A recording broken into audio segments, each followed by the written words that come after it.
యేసు రక్తమే జయం పరిచర్య. ప్రియ రక్షకుడైన యేసుక్రీస్తు నామమున ఈ ఉదయకాలమున మీ అందరికీ శుభములు కలుగునుగాక. కాగా మీరు నా మాట శ్రద్ధగా విని నా నిబంధన అనుసరించి నడిచిన ఎడల మీరు సమస్త జనులలో నాకు స్వకీయ సంపాద్యమగుదురు. సమస్త భూమియు నాదే కదా. మీరు నాకు యాజక రూపమైన రాజ్యముగాను పరిశుద్ధమైన జనముగాను ఉందురని దేవుని వాక్యము సెలవిస్తున్నది. నా ప్రియ సహోదరి సహోదరులారా, సమస్తము ఆయన మాటకు లోబడుతున్నాయి, ఒక్క మానవ హృదయము తప్ప.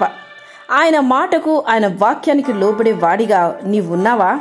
లేక ఆయన వద్దున్నది, ఆయన ఇష్టం లేని వాటిని కోరుకొని అవే కావాలని జీవిస్తున్నావా? ఒక్కసారి నీ హృదయము ఏ స్థితిలో ఉన్నదో పరిశీలించుకో. ఈ యొక్క సృష్టియు జీవరాశులు అన్నీ దేవుని మాటకు లోబడే జీవిస్తున్నాయి. ఆయన యొక్క స్వరూపములో చేసుకున్న మనుషులు మాత్రమే ఆయనకు లోబడనొల్లని బిడ్డలుగా ఉంటున్నారని దేవుడు ఎంతో దుఃఖముతో ఉంటున్నారు. దేవునికి లోబడి మనం జీవించినట్లయితేనే మనకు సమాధానము. మిమ్మును గద్ద రెక్కల మీద మోసి నా యొద్దకు మిమ్మును ఎట్లు చేర్చుకొంటినో మీరు చూచితిరని వాక్యం సెలవిస్తున్నది. ఆయన మనల్ని తన రెక్కల మీద మోసి ఏ అపాయము కూడా రాకుండా మనల్ని తన కనుపాపలా కాపాడుతున్నది బట్టి నీవు నేను సజీవుల లెక్కలో ఉంటున్నాము.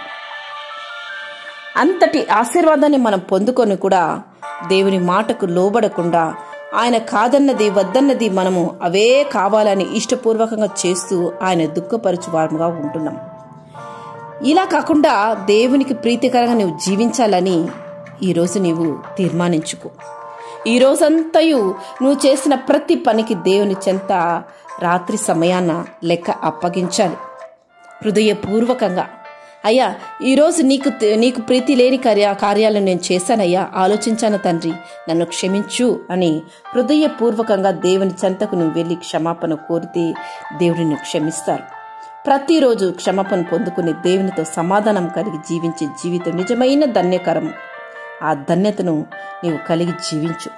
ఆ ప్రార్థన ప్రతిరోజు నీవు చేస్తున్నట్లయితే నీ ప్రతి పాపము, నీ ప్రతి ఒక్క దుస్థితి నీ నుంచి తొలగింపబడుతుంది. మన ఇష్టాన్ని, కోరికను మనం వదిలిపెట్టాలి. నా ఇష్టం కాదు ప్రభువా, నీ చిత్తమే, నీ చిత్తం చేయడానికి నన్ను నేను సమర్పించుకుంటున్నానని దేవుని చెంత నీవు అర్పించినప్పుడే నీవు దేవునికి బిడగా నువ్వు చేర్చబడదు.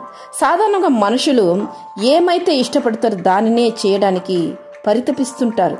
అదే మనిషి దేవుని ఇష్టాన్ని చేయడం కంటే తన ఇష్టాన్ని చేయడానికి ఆసక్తి కనపరుస్తూ ఉంటాడు. ఇది అనేక మందిలో కనపరిచే సహజమైన లక్షణమే కాదనను. కానీ దేవుడు చెప్పినవిది, దేవునికి ఇష్టం లేనిది చేయడం, వాటిలో మాత్రము నీవు గమనించాలి. ఇది దేవునికి ఆయాసపరచు కార్యమా?